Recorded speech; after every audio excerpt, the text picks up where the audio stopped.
Index laws. Now there are 4 index laws that we need to understand. Before we get into it, we need to know the difference between a base and a power. So a base might be 2 and your power is 3.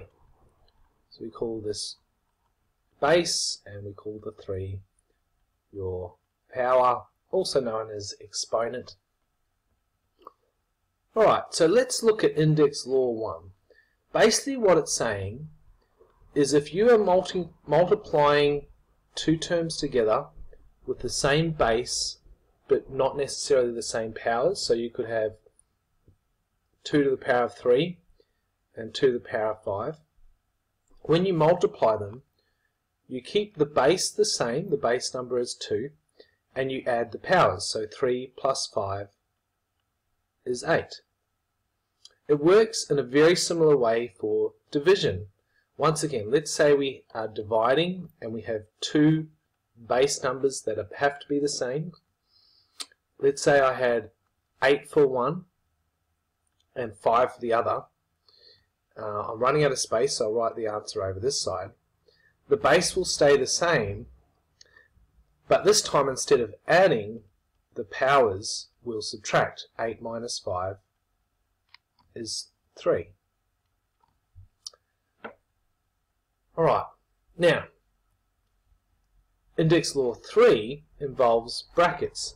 So if you have a base with a power, let's say 3, and then an extra power outside the brackets, when you get these ones, you actually multiply the powers. 3 times 5 is 15.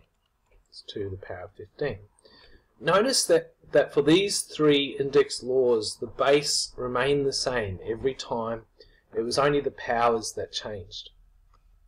We notice that for index law 1, when you multiply, you end up adding the powers.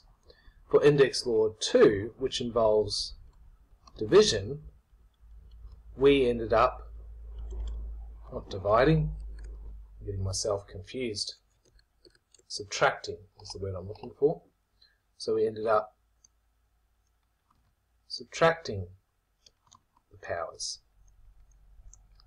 And with index law 3, which had brackets, we noticed that we ended up multiplying the powers. And each time the base remained the same. Alright, let's look at index law 4, which is quite different to the others, quite unique. And that basically says a to the power of 0 equals 1. Anything to the power of 0, whether it's 2 or 1,000 or 1,000,000 or any huge number, it will always turn into 1.